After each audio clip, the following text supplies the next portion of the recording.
Hello, everyone. Happy New Year. So this is McAllister back for a little literacy chat. Today, I wanted to talk to you about making connections with your students while they're reading and helping your students to make connections while they're reading. So if you're reading a story out loud to your students or they're reading to you, this is something you can do either way. This is something you can even do watching a show or listening to a song, podcast, anything where it's a literacy activity. This is basically just a thinking strategy, and this will help your students to become aware of what they're thinking while they're reading, and that's very helpful for them to understand the story. So we always want to comprehend at the end of what we're reading, and this is a strategy that will really help them to do that. So making connections is basically just what it's called. You're thinking about what you're reading or listening to, and you're making a connection to that. And there are three ways that we teach our students this in school. We help them to learn to make connections to themselves with the text, help them to make connections with the text they're reading and another text that they might have read before. And we also help them make connections with the text that they're reading and their world. So this is something that, again, adults, we do naturally, and we find ourselves getting distracted while we're reading and thinking about something, remembering something, and bringing that to the forefront and discussing that with your student is going to be very important. So if you're reading a story and it reminds you of, it's a family story about going to grandma's house, and it makes you think of something that you did when you were a child or earlier in their life with their family, talk about that. Stop and talk. That's making a connection.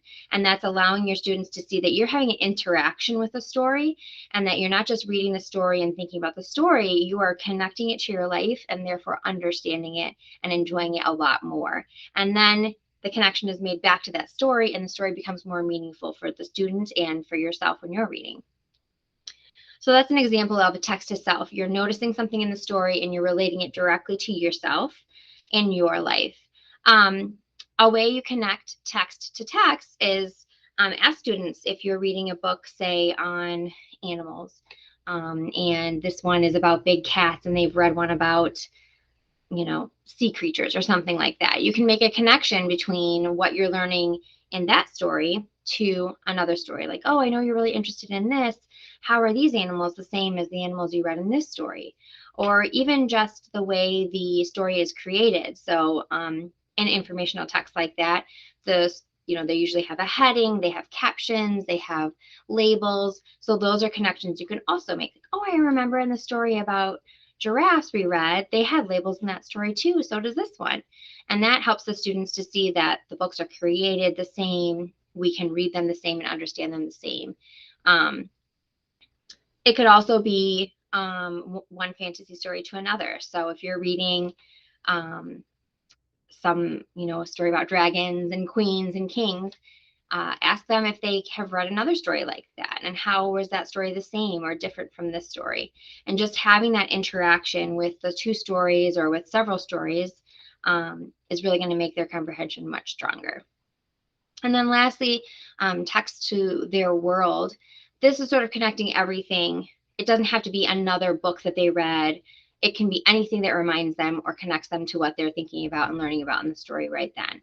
So it could be something that they pretended. If they're reading the fantasy story about dragons and kings and queens, it can be a connection based on, remember when you played that with your cousins and you imagined and you guys made the castle out of the pillows or something like that. It could be discussing and connecting it to something you do as a family, like when you went on a vacation or something you do at your religious center, anything like that. Just making connections so students understand that the stories that they read are connected to themselves, they're connected to other things that they're experiencing. And that's what makes literature and reading so strong for us and so important and really gets us hooked in because we see it's not just one thing. It's an interaction and a transaction between us and our life and what the students are reading and what we read as adults.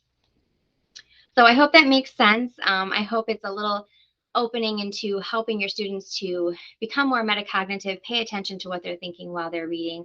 And also for yourself, maybe you'll notice yourself doing that more often. And it's okay to get distracted while you're reading and stop and talk about what you're thinking. That's very important.